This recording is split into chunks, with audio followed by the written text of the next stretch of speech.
सभी दोस्तों का बहुत बहुत स्वागत है। दोस्तों, आज के वीडियो में आपको दो महत्वपूर्ण ज्ञान मिलेगा। पहला ज्ञान है भगवान महात्मा बुद्ध का उपदेश।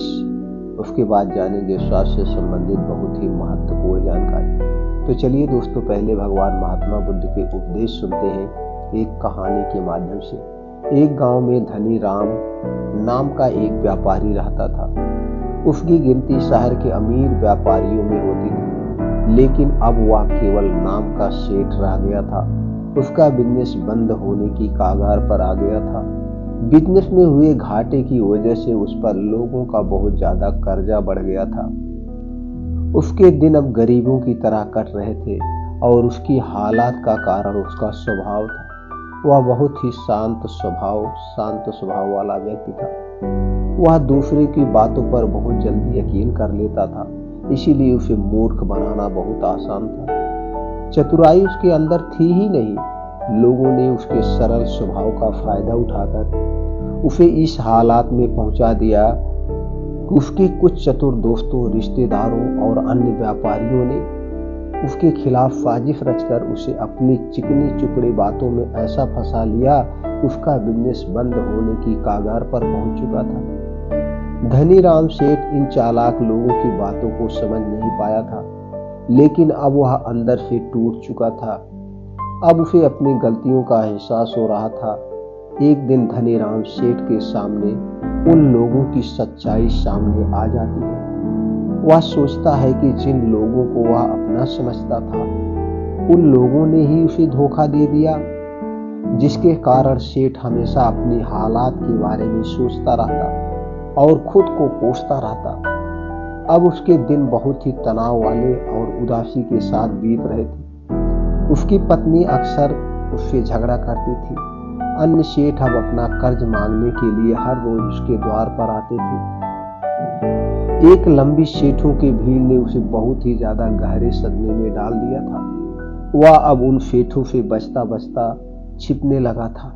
अपनी इस हालात से परेशान होकर उसने आत्महत्या करने का फैसला किया और वह आत्महत्या करने के लिए दूर एक पहाड़ी की ओर चल पड़ा। रास्ते में उसे एक महात्मा की कुटिया दिखाई दी। वह कुटिया में बहुत शांति और सुकून था। सेठ उस कुटिया में देखा कि उसमें महात्मा के सामने कुछ लोग बैठे हुए हैं और वह उनसे अपनी समस्याओं का समाधान पूछ रहे हैं। यह देखकर सेठ को बहुत ही ज्यादा जिज्ञासा हुई। कुटिया से बाहर आ रहे एक व्यक्ति को उसने रोका और महात्मा के बारे में वह पूछने लगा। उस व्यक्ति ने सेठ धनी राम की ओर देखा और कहा कि वह महात्मा आसपास के सभी गांवों, कस्बों और शहरों में बहुत ही प्रसिद्ध है। वह बहुत ही अधिक बुद्धिमान है। वह लोगों की बड़ी बड़ी समस्याओं को चंद मिनटों में सुलझा देते हैं। वह लोगों की मन की बात जानने और उनके झूठ को पकड़ने में माहिर है, क्योंकि उन्होंने मानव स्वभाव के बारे में गहराई से अध्ययन किया है और इसे समझने में उन्होंने महारत हासिल की है। वह किसी को भी अपनी बात पर सहमत करने के लिए चुटकियों में सहमत कर लेते हैं। इसीलिए उन्हें चतुर बाबा के नाम से भी जाना जाता है। वह व्यक्ति सेठ धनी राम की ओर देखकर कहता है, अगर आपको भी कोई समस्या है तो आप उनसे समाधान पूछ सकते हैं। यह कहकर वह व्यक्ति वहां से चला जाता है। इसके बाद वह सेठ चुपचाप लोगों की भीड़ में बैठ गया और अपनी बारी आने का इंतजार करने लगा। भीड़ को खत्म होने में शाम हो गई। अब सेठ की बारी थी। उसने महात्मा को प्रणाम किया और दुखी मन से अपनी सारी घटना के बारे में बता दिया। वह महात्मा सेठ की बातों को बहुत ध्यान पूर्वक सुन रहे थे और फिर शांत स्वर में उत्तर दिया, इंसान को इतना शरीफ नहीं होना चाहिए कि वह हर किसी की बातों पर विश्वास कर ले और जो लोग कहे वही करना शुरू कर दे। हर व्यक्ति के अंदर इतनी समझ और चतुराई का होना बहुत जरूरी है, इसलिए नहीं कि वह दूसरों का फायदा उठा सके या उन्हें बेवकूफ बना सके, ताकि वह खुद को दूसरे चतुर लोगों की चालों से बच सके, खुद को नुकसान से बचा सके और दूसरे जरूरतमंद लोगों की मदद कर सके। इतनी बातें कहने के बाद महात्मा आप कहते हैं कि अब मैं आपको समझाऊंगा कि आप लोगों से जो चाहते हैं वह कैसे प्राप्त कर सकते हैं। तुम्हें कुछ ऐसे तरीके सिखाऊंगा जिनका उपयोग कर तुम लोगों और परिस्थितियों को नियंत्रण में करने के लिए कर सकते हो। इसके अलावा तुम्हें यह भी पता चल जाएगा कि धोखेबाज लोगों को कैसे पहचानें और उनसे खुद को कैसे बचाएं। एक साधारण व्यक्ति कैसे समझदार व्यक्ति बन जाता है। ध्यान रहे, जो मैं यहाँ तुम्हें सिखाने वाला हूँ उसका इस्तेमाल किसी गलत काम के लिए नहीं करना है, लेकिन अपनी और दूसरों की सुरक्षा के लिए बस मेरी बातों को ध्यान से सुनो। हम जिस दुनिया में रहते हैं वहाँ आपको कुछ लोग चतुर मिलेंगे जो अपनी आजीविका चलाने के लिए भोले भाले लोगों का इस्तेमाल करते हैं। अब आप इन लोगों को कैसे पहचानते हैं जो अधिक बातें समझते हैं? आपको उन लोगों पर ध्यान देना चाहिए क्योंकि ये लोग विश्वास की कमी को पूरा करने के लिए बहुत सारे शब्दों का उपयोग करते हैं। आपको उन पर ध्यान देने की कोई आवश्यकता नहीं है क्योंकि वह अपने झूठ की वजह से आपको बेवकूफ बनाने की कोशिश करते हैं। जो लोग एक ही बात को बार बार कहते हैं वह झूठे हो सकते हैं। ऐसे लोगों के कई उदाहरण हैं ताकि आप उनकी चिकनी चुपड़ी बातों पर भरोसा कर सकें। जिस व्यक्ति से आप बात कर रहे हैं उसे जानने का असली तरीका यह है कि आपको वह जो कुछ भी कहते हैं उसे एक बार दोबारा अवश्य सुनें। जिस तरह से वह अपनी कहानी सुनाते हैं उससे आपको पता चल जाएगा कि वह सही है या नहीं। दूसरी बात, यदि आप किसी ऐसे व्यक्ति को जानते हैं जो दूसरों से झूठ बोलता है तो आप उस पर कभी भी भरोसा ना करें क्योंकि जो व्यक्ति दूसरों से झूठ बोलता है वह निश्चित रूप से आपसे भी झूठ ही बोलेगा। साथ ही आपको ऐसे लोगों से सावधान रहना चाहिए जो दावा करते हैं कि उनके पास पहले बहुत पैसा था जो अब डूब गया है, जिससे पता चलता है कि जिससे आप बात कर रहे हैं वह झूठ बोल रहा है। हाँ, ऐसा हो सकता है कि एक बार उसके पास पैसा था लेकिन अब वह है दिवालिया हो चुका है। बुद्धिमानी इसी में है कि ऐसे व्यक्ति को कभी भी पैसों से समझौता नहीं करना चाहिए। जो व्यक्ति खुद के पैसे को संभालने में कमजोर हो सकता है उस व्यक्ति से सलाह लेना बुद्धिमानी नहीं है। आपको ऐसे अयोग्य लोगों से भी सावधान रहने की आवश्यकता है क्योंकि ऐसे लोग अगर कोई महत्वपूर्ण चीजों की देखभाल करने में सक्षम नहीं है तो ऐसे लोग अपने बिजनेस या काम को संभाल नहीं सकते। एक समझदार व्यक्ति अपनी जरूरी समस्याओं पर अधिक ध्यान देता है, बेकार की चीजों पर नहीं। एक और वह व्यक्ति जो हमेशा अपनी बात दोहराता है और बार बार कसम खाता है वह व्यक्ति झूठा होता है। इसलिए ऐसे व्यक्तियों पर भी कभी भी भरोसा नहीं करना चाहिए। दूसरी ओर, अगर आप चाहते हैं कि कोई व्यक्ति आपके साथ अच्छा व्यवहार करे तो आपको हमेशा अपनी इच्छा के अनुरूप परिणाम मिलेंगे जो कि गलत है। आपको हमेशा एक बात याद रखनी चाहिए कि लोग वही चाहते हैं जो उन्हें कभी नहीं मिल सकता। इसलिए अगर आप ऐसा चाहते हैं कि किसी काम को पूरा करने के लिए आप उसे बार बार करें और आप उसे हासिल कर सकते हैं तो खुद हायर नहीं जा सकता है। इसके लिए तुम्हें 2 नियमों पर ध्यान देना होगा। 2 नियमों पर। पहला नियम है, जिस व्यक्ति को आप अपने वश में करना चाहते हैं उसे वह दे जो वह चाहता है या फिर जिसे वह हासिल करना चाहता है। दूसरा नियम, उस व्यक्ति को तब तक देखें जब तक वह आपके नियंत्रण में आ जाता है। तो देखिए कितना दुख होता है जब आप उसे वह देना बंद कर देते हैं जो वह चाहता है, जब भी आपको लगता है कि वह आपको हल्के में ले रहा है। इसलिए जो आपने उसे दिया था उसे वापस ले ले। यह बात उस व्यक्ति को एक कमी और खालीपन का एहसास कराएगी जिससे वह आपकी बात दोबारा सुनने को तैयार हो जाएगा। तीसरा नियम, जब कोई व्यक्ति ऐसा व्यवहार करता है जैसे कि वह सब कुछ जानता है तो निश्चित रूप से आप एक ऐसे व्यक्ति से बात कर रहे हैं जिसमें बुद्धि की कमी है। सच तो यह है कि जो व्यक्ति यह मानता है कि वह सब कुछ जानता है वह अंततः सबसे बुद्धिमान होता है और जीतता है। यदि आप अपने आसपास के लोगों और स्थितियों पर नियंत्रण रखना चाहते हैं तो सबसे पहले तरीका विनम्र और नम्र होना है। इससे पता चलता है कि आप बाहर के लोगों से झगड़ा नहीं करना चाहते। अपनी शारीरिक भाषा को विनम्र रखें। एक बार जब लोगों को पता चल जाए कि आप बहुत कुछ जानते हैं, आपकी सफलता और विफलता का उपयोग आपके विरुद्ध किया जाएगा। आपकी असफलता पर आपका अपमान होगा और आपकी सफलता पर लोग आपसे नफरत करने लगेंगे। और जब आप लोगों के सामने यह दिखाते हैं कि आप सब कुछ जानते हैं तो लोगों को समझाने की तरकीब अधूरी रह जाती है। लोग आप पर उनका उपयोग करने का आरोप लगा सकते हैं और वह आपको अपनी योजना के साथ आगे बढ़ने का मौका दिए बिना ही मना कर देंगे।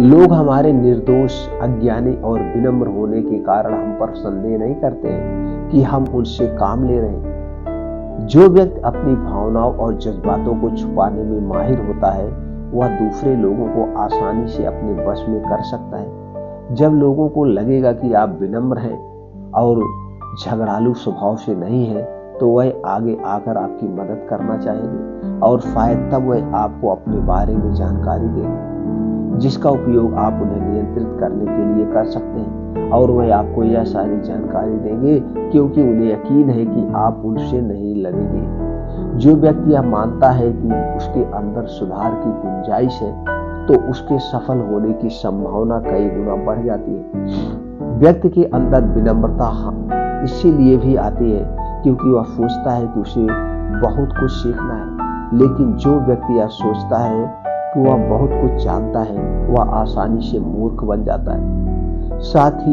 एक गृहस्थ होने के नाते आपको इस बात पर भी ध्यान देना चाहिए कि आपका पैसा कहाँ जा रहा है और उस मेहनत की कमाई को तब तक खर्च ना करें जब तक आपको उस पैसे के बदले में वह ना मिल जाए जो आप चाहते हैं। इसका मतलब यह है कि अगर आप सामान लिए बिना पैसे देते हैं तो धोखा मिलने की संभावना बढ़ जाती है। ऐसा भी हो सकता है कि अगर किसी ने आपका पैसा पहले ही ले लिया है तो वह अपना वादा नहीं निभाएगा। इसलिए सुरक्षित रहने के लिए उस व्यक्ति को पैसे देने से पहले सावधानी बरतें। जो चीज आप उससे पाना चाहते हैं उसे प्राप्त करें। चौथा नियम, लोगों को समझाने का सबसे अच्छा तरीका यह जानना है कि आप किसका मन बदल सकते हैं और किसका नहीं। यह 100% सत्य है कि आप किसी के मन को अपने अनुसार तब तक नहीं चला सकते जब तक वह आपको पसंद ना करता हो। इसलिए जो लोग आपको पसंद करते हैं और आपका सम्मान भी करते हैं उन्हें अपने तरीके से चलाने की कोशिश करें। लेकिन सही चीजों के लिए इस बात का ध्यान रखें। यदि आप किसी ऐसे व्यक्ति के मन में हेर फेर करने का प्रयास करते हैं जो आपको पसंद नहीं करता तो ऐसे में आपका सारा समय और धैर्य बर्बाद हो जाएगा। इसके अलावा जब भी आप ऐसे व्यक्ति को बदलने की कोशिश करेंगे तो वह आपसे बहस करेगा। चाहे आप कुछ भी करें, आप कभी भी ऐसे व्यक्ति के मन को नहीं बदल पाएंगे। आपको अपनी बहस शुरू होने से पहले ही प्रयास करना बंद कर देना चाहिए और याद रखना चाहिए कि केवल आप ही उन लोगों को बदल सकते हैं जो आपको पसंद करते हैं और आपका सम्मान करते हैं। इसीलिए यदि आप किसी को बदलना चाहते हैं सबसे पहले इसके साथ अच्छे संबंध स्थापित करें और इससे दोस्ती करें। इतना कहकर महात्मा कुछ देर रुके और फिर आगे कहने लगे, अब मैं तुम्हें कुछ ऐसी तरकीब बताऊंगा जिनका प्रयोग करके चतुर और धोखेबाज लोगों दूसरों को मूर्ख बनाते हैं और उनका गलत इस्तेमाल करते हैं। पहला तरीका, जब किसी चतुर व्यक्ति को अपना काम निकालना होता है तो वह अपने इरादे पूरी तरह छिपा कर रखता है, अर्थात वह झूठ बोलता है, सबसे महत्वपूर्ण बात छिपाता है और केवल उतना ही कहता है जितना वह चाहता है। दूसरा तरीका, एक व्यक्ति जो चतुर है दूसरों को गुमराह करना चाहता है, वह जितना संभव हो उतना ध्यान अपनी ओर आकर्षित करना चाहेगा क्योंकि इस तरह वह किसी समूह का सबसे महत्वपूर्ण हिस्सा बन सकता है, दूसरे लोगों को गुमराह कर सकता है या अपने फायदे के लिए आपके कमरे का इस्तेमाल कर सकता है। तीसरा तरीका, जो व्यक्ति लोगों को गुमराह करता है वह अच्छी तरह से जानता है कि लोगों की भावनाओं के साथ कैसे खेलना है। वह अलग अलग मौकों पर अपने लाभ के लिए अलग अलग भावनाएं व्यक्त करता है, लेकिन केवल दिखावा करने के लिए। कभी कभी वह बहुत क्रोधित होगा, कभी कभी वह बहुत विनम्र होगा, कभी कभी वह बहुत मिलनसार होगा और कभी कभी वह बहुत उदास होगा। जिस व्यक्ति से उसका काम निकलेगा वह उसके साथ वैसा ही व्यवहार करना शुरू कर देता है। चौथा तरीका, धोखेबाज व्यक्ति सिर्फ अपने लिए सभी की सहानुभूति पाने की कोशिश करता है। सभी उसे सबसे गरीब समझते हैं। उसे इस बात से कोई फर्क नहीं पड़ता कि आपकी समस्या कितनी बड़ी है। आपको हमेशा यह महसूस कराएगा कि उसकी समस्या आपसे बड़ी है और वह आपसे ज्यादा परेशानी में है। इसलिए आपको उस पर दया करनी चाहिए और उसकी मदद करनी चाहिए। पांचवा तरीका, एक चतुर व्यक्ति जो आपको नियंत्रित करना चाहता है, उसकी अपनी इच्छा के अनुसार आपको यह सोचने पर मजबूर कर देगा कि वह आपके जीवन का सबसे महत्वपूर्ण व्यक्ति है। आप इसके बिना काम नहीं कर सकते, लेकिन वास्तव में ऐसा नहीं होता है। वह आपको सिर्फ यह आश्वासन देता है कि आप उसके बिना जीवन की कल्पना नहीं कर सकते। इस तरह जितना अधिक आप उन पर निर्भर होते जाते हैं, उतना ही अधिक उनका आप पर नियंत्रण बढ़ता जाता है और वह आपसे अपना काम करवा लेते हैं। छठा तरीका, एक चतुर व्यक्ति हमेशा यह कोशिश करता है कि किसी भी बड़े काम का श्रेय हमेशा उसे ही, तारीफ तो उसकी ही होनी चाहिए, चाहे कोई कुछ भी करे, लेकिन तालियां सिर्फ उसके लिए हैं। इसीलिए वह ज्यादा से ज्यादा लोगों का ध्यान अपनी ओर आकर्षित करना चाहते हैं। अधिक से अधिक लोगों को अपने साथ जोड़ने के लिए चतुर लोग अक्सर सबसे कठिन काम दूसरों को सौंप देते हैं और आसान काम अपने पास रख लेते हैं, लेकिन सारे काम का श्रेय खुद लेने की कोशिश करते हैं। सातवां तरीका, एक धोखेबाज आपका सबसे अच्छा दोस्त होने का दिखावा करेगा। वह दिखाएगा कि आपका उससे बेहतर दोस्त नहीं हो सकता है। इस तरह से आपके सभी रहस्य जानने की कोशिश करेगा और गलत समय पर वह उसका उपयोग आपके खिलाफ करेगा। इसीलिए अपने रहस्य बताने से पहले 10 बार सोचें, क्योंकि दुनिया में सबसे खतरनाक चीज एक धोखेबाज दोस्त है। इसीलिए यह पहचानना सीखे कि कौन दोस्त है और कौन नहीं है। आठवां तरीका, अधूरी जानकारी दें। एक धोखेबाज व्यक्ति आपको केवल उतनी ही जानकारी देगा जितनी वह आपसे जानना चाहता है। कारण, क्योंकि वह चाहता है कि आप सिर्फ ये बातें जानें। वह कभी भी आपके साथ पूरी बातें साझा नहीं करेगा। वह सबसे महत्वपूर्ण चीजें छिपाएगा ताकि समय आने पर वह उसका उपयोग कर सके और सारा श्रेय ले ले या अपना पूरा काम करवा सके। 9वां तरीका, एक चतुर व्यक्ति कभी भी अपनी बात पर कायम नहीं रहेगा। समय आने पर वह अपनी बात से मुकर जाएगा। इसका कारण कुछ भी हो सकता है। या तो वह चाहता है कि आप ऐसा ना करें, या वह जानबूझकर ऐसा कर रहा है। यह उसकी इच्छा पर निर्भर करता है। 10वां तरीका, वह ऐसा दिखावा करते हैं जैसे उनके कुछ भी पता ही नहीं। वह सबसे निर्दोष है, हालांकि उन्हें उस समय उस घटना के बारे में सब कुछ पता है, लेकिन फिर भी वह आपके मुंह से सब कुछ सुनना चाहेंगे, क्योंकि कल को अगर उनके मुंह से कुछ ऐसी बात निकल गई जो नहीं कहनी चाहिए थी, तो वह आपका नाम ले सकते हैं कि उसने मुझे बताया था, या निर्दोष बने रहे ताकि वह अपनी जिम्मेदारियों से बच सके। जितना उन्हें मिल सकता था उससे अधिक काम के बोझ से दूर रहे। वह जानबूझकर ऐसा करते हैं ताकि कोई उन पर ध्यान न दे और वह महान चीजों से बच सके। 11वां तरीका, दूसरों पर उंगली उठाना या दोष देना। एक चतुर व्यक्ति हमेशा अपने हाथ खाली रखना चाहेगा, अर्थात उसे कोई कड़ी मेहनत या अधिक जिम्मेदारी नहीं निभानी पड़ेगी। इसीलिए वह दूसरों पर उंगली उठाता रहता है कि मुझे यह काम ठीक से नहीं आता। वह इस बात को भली भांति जानते हैं। यह दूसरी स्थिति यह आती है, कहीं ना कहीं उसकी पोल खुल जाती है, यह इज्जत सामने आ जाती है, फिर भी वह अपनी गलती का दोष दूसरे पर डाल देते हैं। दोस्तों, और 12वां तरीका है, एक धोखेबाज हमेशा झूठी तारीफ करेगा। वह केवल वही कहेगा जो दूसरा व्यक्ति उससे सुनना चाहता है। और वह ऐसा तब तक करेगा जब तक उसका पूरा काम ना हो जाए। इसके बाद वह लोगों के सामने उसी व्यक्ति की आलोचना करेगा और उसकी कमी को दूसरे लोगों के सामने जाहिर करेगा। 13वां और आखिरी तरीका बताते हुए महात्मा कहते हैं, ऐसा व्यक्ति जो अपने फैसलों को नियंत्रित करने की कोशिश करता है, सबसे पहले एक धोखेबाज और चालाक व्यक्ति बनने की कोशिश करेगा।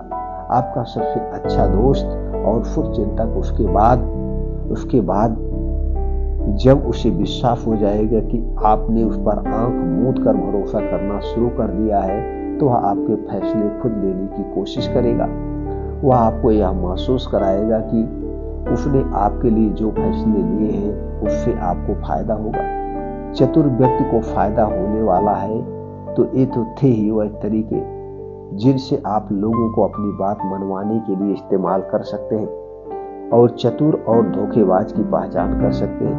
इन तरीकों का पालन करके आप उन सभी लोगों से बच सकते हैं जिनसे सेठ को सभी प्रश्नों के उत्तर मिल गए। उन्होंने महात्मा को उनके बहुमूल्य जानकारी देने के लिए धन्यवाद प्रकट किया और अपने घर वापस लौट आए। इसके बाद धनीराम सेठ ने बहुत मेहनत की और इस कहानी में बताए गए नियमों का पालन किया। इसके बाद वह फिर से एक अच्छा व्यापारी बन गया। दोस्तों, उम्मीद करता हूँ कि इस कहानी से आपको बहुत कुछ सीखने को मिला होगा। दोस्तों, हमें कमेंट सेक्शन में जरूर बताइए, अपने यार दोस्तों के साथ जरूर शेयर करिए। चलिए मित्रों, अब हम जानते हैं स्वास्थ्य से संबंधित तो महत्वपूर्ण जानकारी। जैसा आपने देखा है, एक गिलास दूध में 2 चीजें मिलाने से।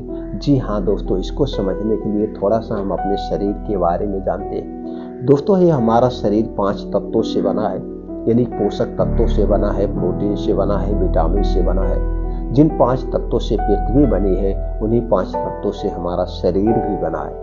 अगर हमारे शरीर में किसी भी प्रोटीन विटामिन की कमी होती है तो हमारा शरीर क्या होता है, बीमार हो जाता है। जैसे मान लीजिए कैल्शियम और विटामिन डी की कमी हो गई तो हमारे शरीर की हड्डियां कमजोर हो जाती हैं, हमारा शरीर कमजोर हो जाता है, हड्डियों में दर्द होने लगता है, शरीर का विकास रुक जाता है। तो हम डॉक्टर के पास जाते हैं, तो डॉक्टर विटामिन डी और कैल्शियम का सप्लीमेंट्री देता है, जिसका हम प्रयोग करके फिर स्वस्थ होते हैं।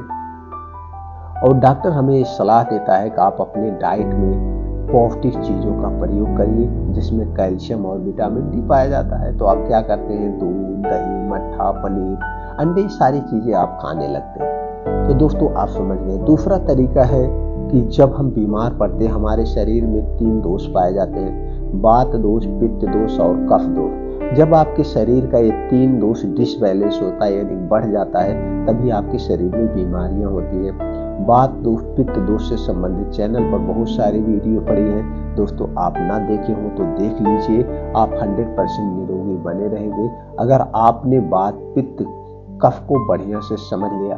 तो दोस्तों, जो आज हम आपको दूध के साथ 2 चीजें देने वाले हैं, बताने वाले हैं दोस्तों, वो सर्वगुण संपन्न है। दूध के साथ ये दोनों चीजों हमें कब लेना है, कैसे लेना है, कितनी मात्रा में लेना है और इसके क्या क्या फायदे हैं, हम ये सब जानेंगे। दोस्तों, विश्वास मानिए, ये जो तीनों चीज हैं, 2 चीजें और दूध, ये जो तीनों चीजें हैं, अगर आप डेली रूटीन में अपने डाइट में आप शामिल कर रहे हैं तो दोस्तों आपका शरीर कभी बीमार नहीं होगा, छोटी मोटी बीमारियों से लड़ता रहेगा।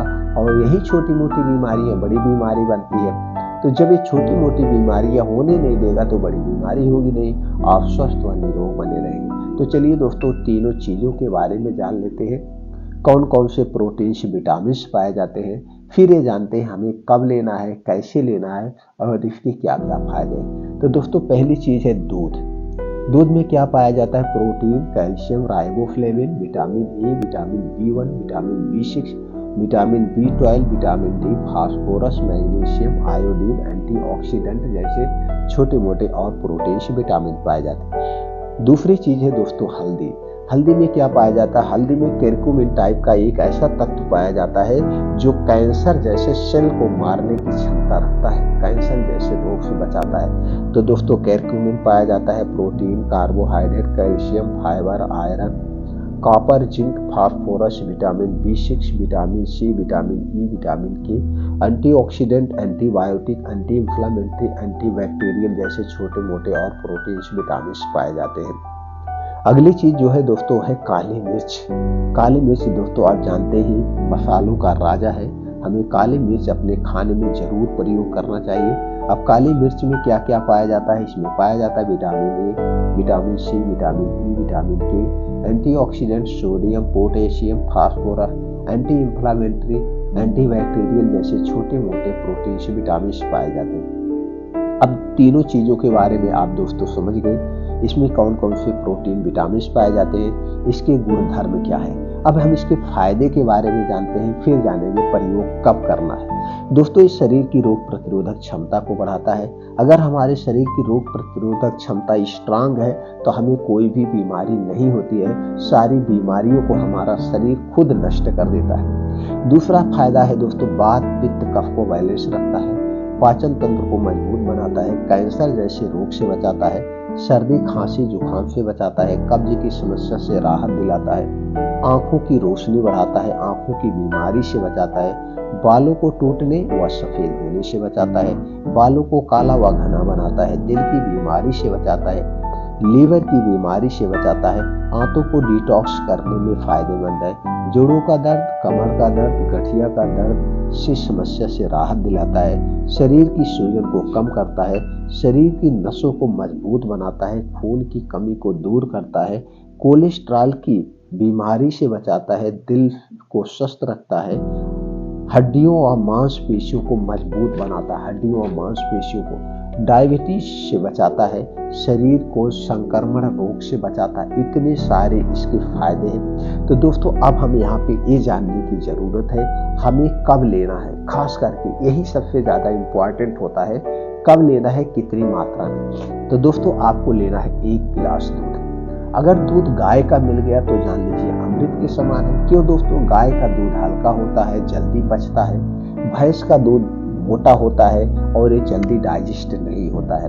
गाय के दूध देसी गाय है, इसमें पीलापन होता है और यही पीलापन पोषक तत्वों से भरा होता है। तो इसलिए देसी गाय का दूध मिल गया तो जान लो अमृत के समान है। अब गाय का दूध दोस्तों तो कितना लेना है? 1 गिलास, ज्यादा नहीं, सिर्फ 1 गिलास लेना है और इसी में डालना है आधी चम्मच हल्दी पाउडर, आधी चम्मच 2 ग्राम से 2.5 ग्राम, छोटी चम्मच आधी चम्मच हल्दी का पाउडर। ये जो हल्दी का पाउडर होगा आपके घर का होगा। ये पैकेट वाला जो हल्दी का पाउडर होता है इसमें आर्टिफिशियल कलर मिला होता है, इसे मत लीजिएगा, नहीं तो साबुत हल्दी खरीद के लाइए, घर पे पाउडर बना लीजिए। अब इसी दूध में आपको डाल देना है काली मिर्च का पाउडर, 1 चुटकी काली मिर्च का पाउडर। काली मिर्च भी दोस्तों मार्केट से इसको साबुत लाइएगा, पाउडर मत लीजिएगा। साबुत दोस्तों बुलंदी एक काली मिर्च होती है और सबसे अच्छी होती है। तो काली मिर्च की अगर पहचान करना है तो काली मिर्च लेना, पानी में डाल देना, जो पानी में बैठ जाए वो सही है, जो ऊपर तैरने लगती है वो पपीते का बिया होता है। तो काली मिर्च साबुत लाना, उसे घर पे पाउडर बना लेना। अब ये दोनों चीजें डालने के बाद दूध को अच्छी तरह से उबाल लेना है। दूध जब अच्छी तरह से उबल जाए तो इसे रात में पीना है। कब पीना है ये आपके सोने के ऊपर डिपेंड करता है। अगर आप 10 बजे सो रहे तो 8 बजे पी लीजिए, अगर आप 9 बजे सो रहे तो 7 बजे पी लीजिए, तब ये आपको पूर्ण रूप से फायदा करेगा। बस इतना ध्यान देना है, दूध पीने के 1.5 से 2 घंटे के बाद ही सोना है, तुरंत नहीं सोना है। दूसरा सावधानी है, दूध पीने के बाद आपको 1 घूंट पानी वानी कुछ नहीं पीना है। आप कहेंगे मुंह खंगालना, मुंह खंगाल के थूक दीजिए, नहीं तो कोई जरूरत नहीं है। बाकी पानी आपको नहीं पीना है। दूध पीने के 1 घंटे पहले भी कुछ नहीं खाना पीना है। हाँ, अगर दूध पीने का एक और तरीका अपना लेंगे तो सबसे उत्तम है। जैसे मित्रों जानते हैं जो हमारा जठर है, जो हमारा पाचन तंत्र है, ये किस पे काम करता है? सूर्य की रोशनी पर काम करता है। तो दोस्तों जैसे जैसे सूर्यास्त होता है हमारा पाचन तंत्र वीक हो जाता है। तो हो सके तो रात का खाना ना खाएं या सूर्यास्त के 40 मिनट पहले खा लें। जैसे अगर सूर्यास्त कितने बजे हो रहा है? 6 बजे हो रहा तो 5:30 बजे खा लीजिए खाना और इस दूध को आप 7 बजे पी लीजिएगा। नहीं तो रात का खाना स्किप कर दीजिए। अगर आपने शाम के समय कुछ अच्छा सा नाश्ता लिया है, लंच लिया है, जो उसमें सारे प्रोटीन्स है, तो कोई ज़रूरत नहीं रात का खाना खाइए। आप पक्षी को देख लीजिए, चिड़िया को देख लीजिए, वो लोग रात में खाना नहीं खाते, रात में कोई दाना नहीं चुगती। जैसे सूर्य डूब जाता है वो अपने घोंसले में चली जाती, खाना पीना उनका बंद हो जाता है, इसलिए वो स्वस्थ व निरोग रहती है, उन्हें कभी भी डायबिटीज, ब्लड शुगर नहीं होता है। तो मित्रों, आप रात का खाना मत खाइए, यही 1 गिलास दूध पी लीजिए। अब इसी 1 गिलास दूध से आपको सारे प्रोटीन विटामिन मिल जाएंगे, खाना खाने की हमें क्या जरूरत है। तो अगर रात में खाना आप नहीं खा रहे तो इस दूध को आप 7 बजे पी लीजिए। अब चाहे जब आप सोइए, 8 बजे, 9 बजे, 10 बजे, चाहे जब सोइए, सारे प्रोटीन विटामिन आपको मिल गए। दूध पीने का सही तरीका यही है। और इस दूध को, जो हल्दी वाला दूध पिया जाता है, ये रात में ही पिया जाता है, तो रात में ही पीजिए। इसके बहुत सारे आपको फायदे मिलेंगे दोस्तों। आपका शरीर हमेशा स्वस्थ व निरोग बना रहेगा। आप भी इस जानकारी को अपनाइए और अपने यार दोस्तों के साथ जरूर शेयर करिए। फिर मिलते हैं अगले वीडियो में नई जानकारी के साथ।